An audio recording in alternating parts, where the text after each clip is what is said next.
మనకి ఇవైతే ముళ్ళ వంకాయలు అంటారు. ఇవి టీబీ ఉన్న వాళ్ళకైతే ఈ కాయలు కూర అండి తింటే చాలా బాగుంటుంది. ఇంకా ఈరోజు అయితే మనం ఈ కాయలను తెంపుదాం. ఇవి కొంచెం తెంపాలంటే ముళ్ళు ఉంటాయి, బాగా తెంపుడు కష్టమే, తెంపాలి కానీ ముళ్ళు అయితే చాలా గుచ్చుకుంటున్నాయి. ఇట్లా తెంపాలి. తెంపిన తర్వాత వీటిని కర్రీ వండుకుంటే చాలా బాగుంటుంది. ఒకవేళ వీలైతే నేను ఈ కర్రీ ఎట్లా వండాలన్నా కూడా చూపిస్తా. చాలా ఎక్కువ వస్తే కాయలు మొత్తం హార్వెస్ట్ చేసిన తర్వాత మనకి ఎన్ని వస్తే చూసి ఇక్కడ పెట్టరు, ఇట్లా పట్టుకొని తెంపుతలేకపోతే సీజర్ ఉంటే బాగుండు. కొంచెం సీజర్తో అయితే బాగా తెంపొస్తుంది. చూసిరా ఎన్ని ముళ్ళు ఉన్నాయో కాయకి. ముళ్ళు అయితే ఫుల్గా ఇట్లా షార్ప్గా ఉన్నాయి, మస్తు గుచ్చుకుంటున్నాయి. అసలు తెంపడానికి వస్తలేదు కానీ ట్రై చేస్తాను. ఇవి మంచి మెడిసినల్ వాల్యూస్ ఉన్న మొక్క, ఇది బాగుంటుంది. అంటే టీబీ ఉన్న వాళ్ళు తినాలని ఏం లేదు, ఎవరైనా తినొచ్చు.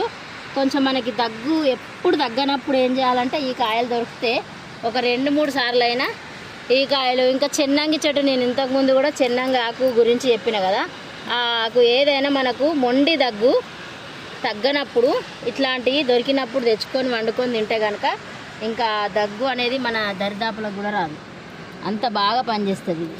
ఇది వెనుకటోళ్ళ వైద్యం కాబట్టి మంచిగా ఉంటుంది. మనకు చాలానే వస్తున్నాయి, కర్రీ వండుకోవచ్చు.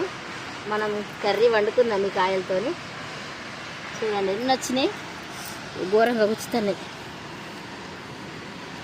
ఇంక ఇక్కడ కూడా కొన్ని ఉన్నాయి, ఇంకా చూపిస్తాయి. చూడండి చూసిరా ఎన్ని కాసినాయి.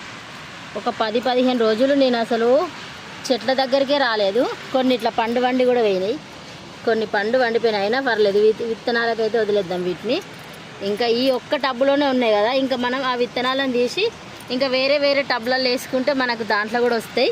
ఇంకా అప్పుడు ఇంకెవరికైనా ఎక్కువ కాయలు కాసినప్పుడు ఇంకెవరికైనా ప్రాబ్లం ఉన్న వాళ్ళకైతే ఇచ్చేలా మనమైతే ఈ మొక్కల్ని పెంచుదాం.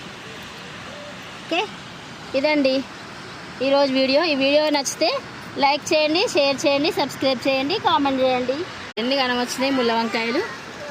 20 వంకాయలను ఇట్లా నీట్గా ముళ్ళు లేకుండా తీసుకోవాలి. ఇంకా మా వారైతే తీస్తుంది ఇట్లా సీజర్తో మొత్తం ముళ్ళు లేకుండా మంచిగా తీసుకొని తర్వాత కర్రీ ఎట్లా వండాలో వీడియో అయితే తీసి పెడతా. ఇంకా ఈ కాయల గురించి మీకు తెలిస్తే కామెంట్ చేయండి, లైక్ చేయండి, షేర్ చేయండి, సబ్స్క్రైబ్ చేయండి. మంచిగా ముళ్ళు లేకుండా తీసుకున్న